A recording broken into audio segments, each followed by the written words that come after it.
Sezokhuluma manje kwaba khona iphutha sesidlupho izeni sahamba emhlabeni ukubuya kaMama ke uthi asizomcelela intethelele enkosini yamaNazaretha ngoba zonke izinto engizenzayo ekhaya kuthiwa lo ngoba bahamba emhlabeni kwakhalwa la ekhaya wabuya kanjani akusiyena walapha ekhaya lo olapha ekhaya washona emhlabeni nanti ithuna lakhe elinye wayenaye nanti wabuya kanjani pho ngithunyiwe ke baba kusuke umuntu eNewcastle njengoba kade kuFebruary nje ehamba efuna kithi ezokhuluma lokhu ukukhuluma kuthiwa angise nembuzo embili kubaba ngizobacelela intethelelo ngoba ngesikhathi mina sengifukile ababuyanga babonga kubaba ngakho ke kubala ukuthi mina kangikho emhlabeni ingakho nengane engiyitholayo namakhosikazi engiwatholayo ehamba nje emhlabeni ngoba mina ngahamba emhlabeni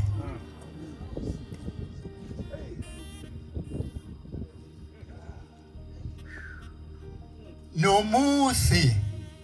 sigcina sifika kubaba nomvangela uDube nomvangela uMantengu silethe umshini wokusika inyama ngaphakathi uthi baba hey ngingaphansi kwalomfundisi khona ingane bengifuna ukumnikeza yona kodwa ngeke ngimnike yona ngoba kuba kulukhuni hambani niyofuna indawo nithi mase nitholile le ndawo bese nakha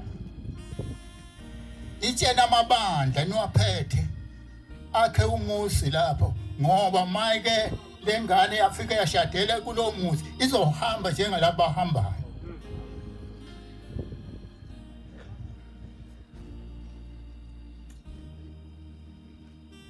okuluhlungu ke baba ngesikhathi mina sengihambile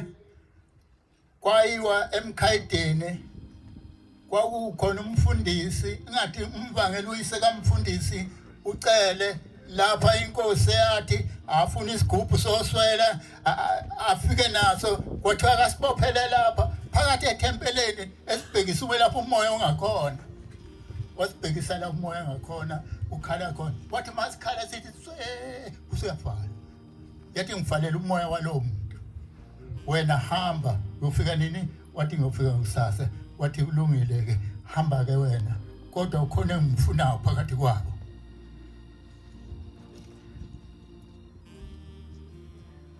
ithi inkosi yamaNazaretha lesi sigubhu sivula ngo9 wangena ke ucele uyise kaMfundisi ucele wafika wavula lezi sigubhu kwabe sekuvuka lengane ekhaya yimi ke lo ofuka ngaleso sikhathi ayibonke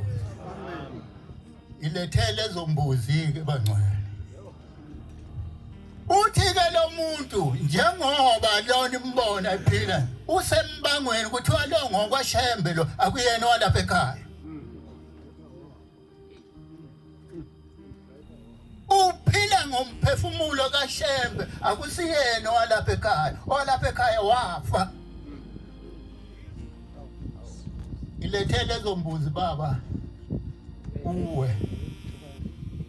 wena obasiyo lapha bekhona okunye baba ngiyasaba ukukusho ngosho ngelinye ilanga ngoba ngithi nje yimi ngedwe okhona sesele sasi u10 bonke sebahamba yimi ngedwe sesele futhi nezingane ngisenazo ingakho nasemhlanganweni nje angisemniki ngoba nginamuntu nasekhaya maningi amazwi enkosi wabusi